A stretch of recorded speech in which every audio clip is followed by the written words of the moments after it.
shots took it from the beginning? A little bit. Coming off that 3K last night, I thought maybe he would try to hang back and just conserve his energy, but I know he's by far in the best shape just on paper, so looking back, it was probably the smart thing for him to do and control the race, and that's what he did, and made it really hard for me to get around him. Yeah. Were you also surprised that no one, I mean, that was a pretty tactical race. Were you surprised that no one made a move trying to pass him? Yeah, I was waiting for it. Aiden came around me at some point, and then I had to use energy and go back around him, so maybe that's where I lost it, but I just tried to do my best to hold my position up front because I knew it was going to come at some point. So I knew we were running slow. We definitely settled in the middle, and indoors you don't want to get shuffled to the back because there's usually no coming back from that. So just tried to stay on Hobbs' shoulder, and I knew if I couldn't beat him, I at least wanted to get second. So that's good to see that. What's been going well in training lately? Honestly, like the past month, not a whole lot.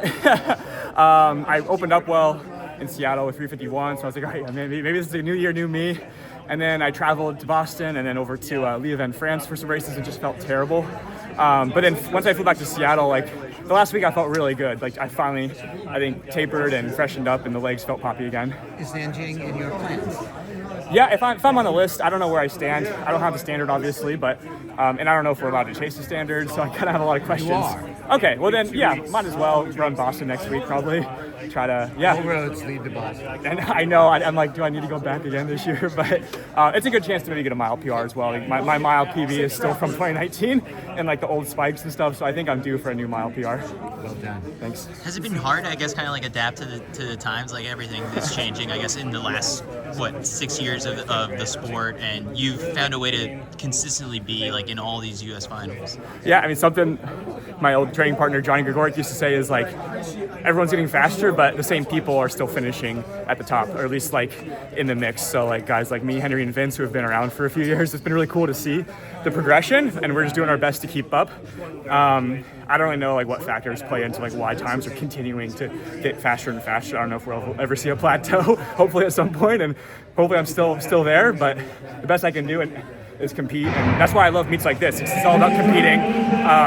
You throw time out the window, and maybe I'm a little better suited for all the gear shifts and stuff that goes into like championship racing. That's how my coach trains all of his athletes because he's a college coach. So like that's just kind of the system I'm in, and I think what works best for me. So I'm glad to kind of continue doing that because I can do well at races like this. Now, like you said, you've been at a lot of these finals. But, you know, it's a very crowded mid-distance scene. I feel like sometimes your name almost gets a little bit lost sometimes, you know. How do you think you're going to be able to make your way, you know, up to the top 5, top 3 in that 1500 scene this year?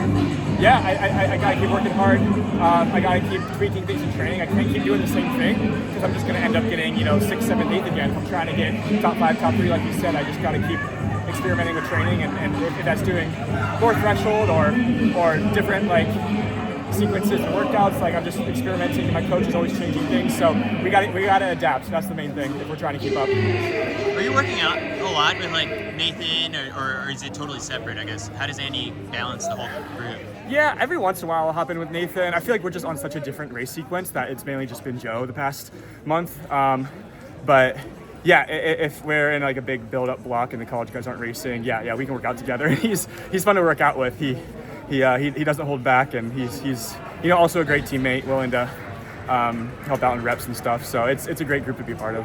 Talk about the times are so much faster. Like if you compare your workouts now to like when you first started before the Super Series, is it the same workout? You just run faster? Or? I think my track workouts are the same. What's different is my tempo pace is like 440 now. It used to be like 505. Like I'm just doing threshold way faster, and I'm like recovering faster off of it. Just the shoes, just the threshold. I think you're able to do a lot more. Yeah.